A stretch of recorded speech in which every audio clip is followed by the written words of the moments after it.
Welcome to This Explainer. I am absolutely thrilled to have you here today because we're tackling something that is literally the foundation of our daily lives. If you're a focused learner, someone who's really looking to understand the nuts and bolts of your own behavior, well, you're in exactly the right place.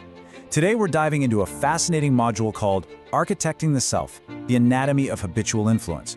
We're going to take a real deep dive into how we build ourselves from the ground up, day by day, action by action. Let's get right into it. To kick things off, I want you to play a little game of pretend with me. I want you to imagine you're an architect. But get this, you aren't designing a skyscraper or some massive bridge, you are designing yourself. So what are your own habits? What are the actual building blocks of your daily life? If you totally strip away the noise and the chaos of your busy schedule, what are the foundational pieces that actually structure your day-to-day existence? The source material we're digging into today insists that to really understand who we are, we've got to first understand these invisible building blocks. And that brings us to our first major section, the habitual influence, understanding the power of routine. So, what exactly is habitual influence? Well, it's basically this overarching concept of how our established routines, both the good ones and the bad ones, are actively steering and shaping our lives. And I really want to emphasize that word actively. Right? Our habits, they aren't just passive passengers in the back seat of our lives. They've literally got their hands on the steering wheel. Every single thing we do on a loop is actively influencing our trajectory, our mindset, and honestly, our ultimate destination. We don't just have habits, our habits have a massive effect on us. Now, the source text makes it super clear that this module is an active exercise. It specifically asks participants to self-reflect on their own habits. So let's just hit pause for a quick second here. I'm talking directly to you. This isn't just some abstract theory we're throwing around. To really get the juice out of this explainer, you need to mentally pause right now, think about your morning routine, think about your workday, think about exactly how you unwind at night. What are your habits?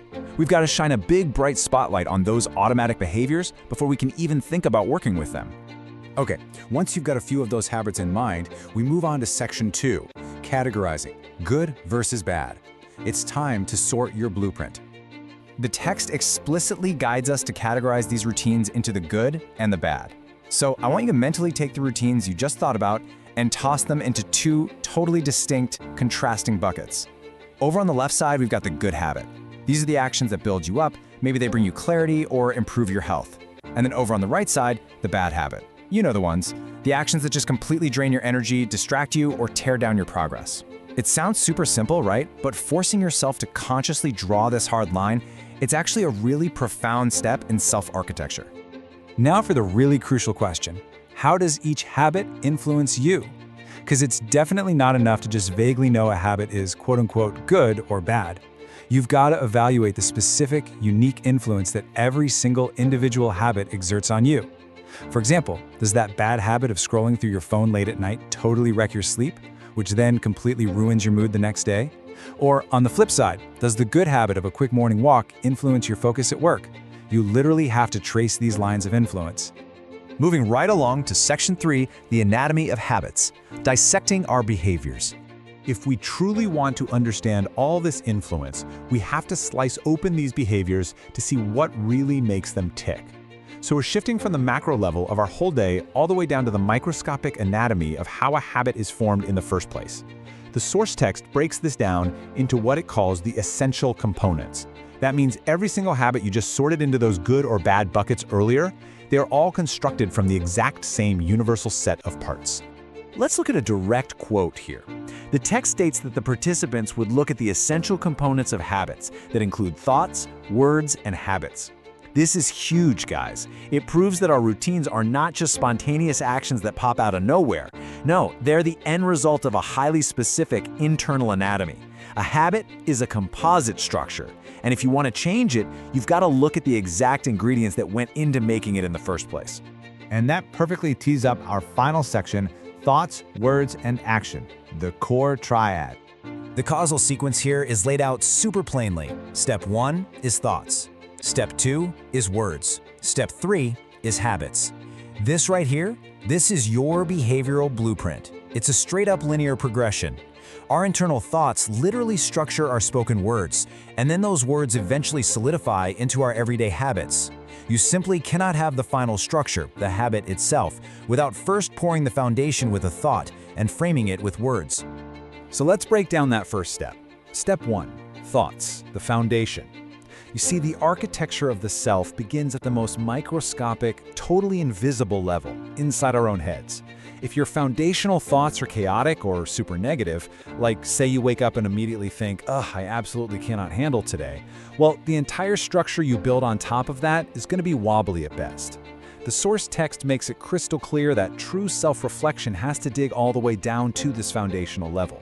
From there, we naturally progress to step 2, words, the framework. Those invisible thoughts, they have to manifest into something more concrete, and they do that through our words. Basically, how you speak to yourself literally frames your reality. If that internal thought of, I can't handle today, turns into you complaining out loud to your coworker, guess what? Those words reinforce the thought. They lock it into place like heavy steel beams. And finally, we arrive at step 3, habits, the final structure.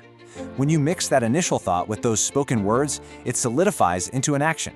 Like, maybe you end up just procrastinating on your work for the rest of the day. This right here is exactly where those good and bad buckets come from.